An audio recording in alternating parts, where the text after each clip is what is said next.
If you're a lover of the shadow who envisions being tucked away in the dusk like a black widow against their unsuspecting prey, the gaming gods are smiling on you today. Enter Mark of the Ninja. By never compromising what makes the game different and by examining the core of what a ninja is, Mark of the Ninja by Klei Entertainment doesn't just stand out as a great ninja game and a great stealth game, but one of the standout and most satisfying games of the past year. A platforming gem and perhaps even a new standard for how all stealth games should be measured from this point forward. The game comes to us from Klei Entertainment, the now almost decade-old Vancouver-based company most well known for the Shank games, a couple of ultra-violent beat-em-up games honoring the Double Dragon series with a flair for Quentin Tarantino, or more accurately, Robert Rodriguez. The original concept for Mark of the Ninja actually came from Jamie Chang, the CEO and founder of Klei Entertainment. It came from his days of childhood pretending to actually be a ninja, and a yearning to have a video game where you actually do what a ninja really does, having the feeling of sneaking around and leaving like nobody was there. Early in the concept phase, Chang and team brought the game over to Nels Anderson. Before working on Ninja, he was a programmer for the Deathspank games by Hothead Games and legend Ron Gilbert. After seeing the concept video, he promptly geekgasmed and jumped on board as lead designer. The process of making a 2D stealth game turned out to be a lot trickier than the team was anticipating. How the mechanics would work, how the levels would be paced for the player, and especially how noise would be conveyed in a 2D space was definitely hard to figure out. Who's there? So they saw something. In a Giant Bomb interview, Nils Anderson even went on to say, "I wish more people would acknowledge the fact that all games are really terrible for a long time." Might have paraphrased one or two words there. He even goes so far as to say that he felt the publishers were going to pull the plug on the project completely. Thankfully, it never happened, the game got completed, and it went on to be published through Microsoft Studios. Yeah, I kinda guessed somebody might be bringing this up and mentioning this in the comments section once or twice. You know, I actually do have a lot to say about the game's indie credentials and whether or not it can be labeled as an indie game, but it's way too much to handle in this one video. And for that reason, I'd like to talk about this another day. But in the meantime, we have a game to review, so let's get to it. So in the game, you play as an unnamed ninja only referred to as the Champion, with a series of tattoos covering most of his body. The ink from the tats is fused with a special toxic flower that grants the ninja amazing powers, but unfortunately with the small side effect of going insane and on a murderous rampage. As a champion infused with the powers, part of the clan's rules is that you have to give your own life before the tattoos stir-fry your wits. Upon waking up from another insanity-fused dream that could be one of the more subtle parts of the Kill Bill movies, he wakes up to find that his ninja clan has been compromised and viciously and cowardly attacked. Local, unfriendly 1%er villain Carr seems to be responsible for it. These ninjas. These peasants. They are no match for us. Upon your hero going through the ancient Japanese art of the tutorial level, you free your master Azai and then he sends you off on a mission to tell Carr why it's such a bad idea to piss off a ninja clan. One thing I enjoyed a lot about the storyline is how the team did an extensive amount of research into real Japanese history and to what ninjas actually did. And the history is incorporated into the art style, the gameplay, and even right into the story. You remember the story of Sawayama Castle, right? That may have been hundreds of years ago, but this really isn't that different. Unfortunately, the storyline in the game is probably the only disappointment. It's very predictable with a few twists and turns in it, but there's nothing terribly interesting about any of these characters or what's happening with the plot. I feel like it was a real missed opportunity not to use the whole impending madness thing to its advantage. Maybe some deceptive mechanics, or maybe some gray area to keep the players guessing as to what's happening, or maybe give subtext to what's happening, but all that mystery just feels like it was thrown on at the very end. Unfortunately, the tale of our champion never really goes beyond a one-dimensional Saturday morning cartoon. But fans, that's where the mediocrity of Mark of the Ninja ends. In any game featuring ninjas or having ninjas in the title, a lot of them ironically go much more for action and very little stealth. And it makes sense, action is a tried and true formula, almost as old as gaming itself. And sometimes stealth is half of the experience, giving the player the option to either move quietly or to kick ass and shoot bubblegum. While certainly not to knock on any of those games for wanting to have a little bit more action in it, what makes Mark of the Ninja interesting as a ninja game is that it goes purely for stealth. And what makes it really interesting as a stealth game is that sneaking past or sneaking close to assassinate your enemies are really the only two weapons you have. The big thing here is that if you do get seen, the enemies can take you down with just 2 machine gun hits. The game is designed around the idea that your character isn't equipped to take on any enemy head on. If you do try to go after the enemies like Rambo with a samurai sword, you're just gonna be shot down and killed instantly. Because the enemies are a real genuine threat against you, it causes some real genuine tension in the gameplay. And that's the heart of what makes Mark of the Ninja such a compelling experience. By having that big limiting factor to your character, and by giving you the ability to acrobatically sneak past your enemies, it allows the player to carefully plan out how they want to go about their actions like an assassin of the night. This is the first ninja game where you actually really do feel like a ninja.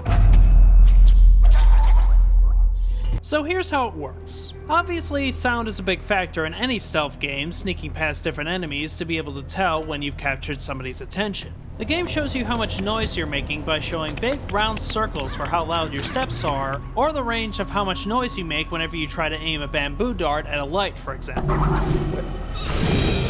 The circle system also helps you figure out where enemies are by peeking through different ventilation shafts, sides of doors, or later on in the game when you get Farsight, which lets you see obstacles, traps, and guards similar to the Bat Vision in the Arkham games. And speaking of Batman, you have quite a variety of different tools in your utility belt to help you along the way. Some you get as levels progress, like the smoke bombs that you need to go through the lasers, and other weapons and edit abilities that can help you get through levels are unlocked by the scoring system, which I'll touch on a little later.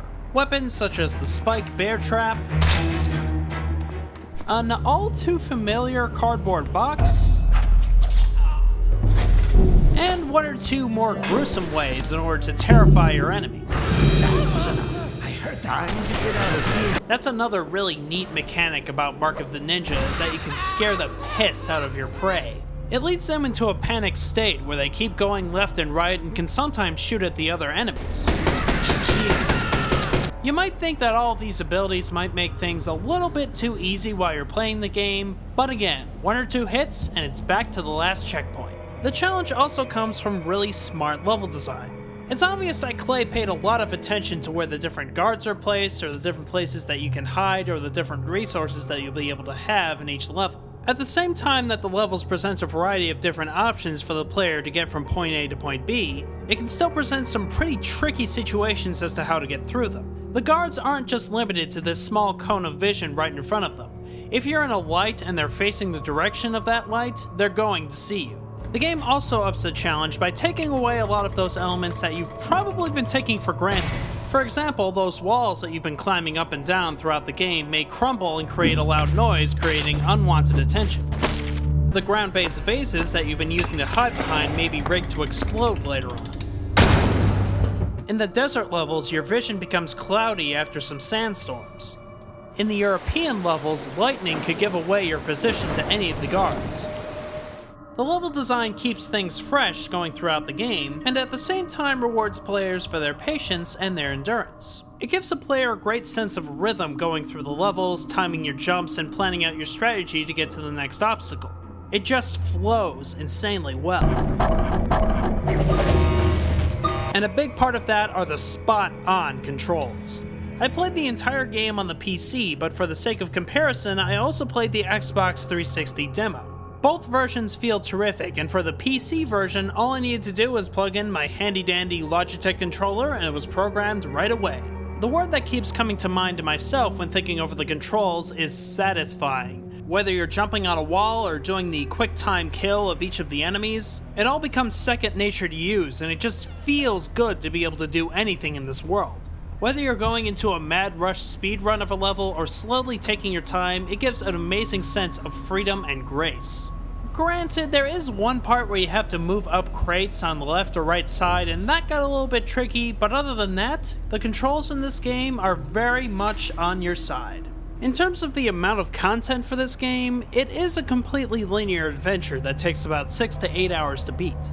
There is incentive to go back and play the different levels for the scoring system I mentioned earlier. The different goals range from killing a certain amount of enemies in a specific difficult place, or going through the entire level without killing anyone. That challenge alone can add a lot more hours to the gameplay running time. It also offers challenge rooms that serve as kind of a big puzzle using the game's mechanics. In a big room with no guards, you'll have to figure out how you can manipulate the different objects to be able to unlock the scroll at the end of the challenge room. After you beat the game once, New Game Plus is then unlocked. And if you thought you had limitations beforehand, this is New Game Plus. So the presentation of the game. It goes for a kind of Saturday morning cartoon look, which fits right into Klei's previous games, giving them a signature style. It reminded me a lot of the Cartoon Network series Samurai Jack, only with a lot more edge to it. The team took the time to make the levels feel as much like real places as possible, to really give the feeling like the places have aged and been lived in. To me, the visuals don't just look good because, ooh, they look pretty and I could put them on a wall or a poster or whatever, although admittedly, everything does look damn cool and well polished. It's that all the visuals and effects work on such a practical level. At the same time that the blurring effects really up the production value for the game, it also makes it a lot more challenging for the player to get through. It's a visual system that lets you see everything before you so you can accurately plan out what you want to do. And like any well-crafted puzzle game, it presents a fair challenge to the player. Also, for those curious, Mark of the Ninja Special Edition got released as DLC for $5 last month. This is essentially a Criterion Collection version of the game, including a non-lethal takedown ability to give you a new style of play, 2 new items, and a new level featuring a flashback by the tattoo artist Dosan. The DLC also comes with developer commentary for the entire game that you can kick into certain points and hear anecdotes from the different members of the team on creating the game. It took me about 45 minutes to complete the level, and not to get into spoilers, it's got some pretty neat twists on the mechanics. If you loved Mark of the Ninja and just wanted a little bit more, the DLC is a great addition I'd recommend.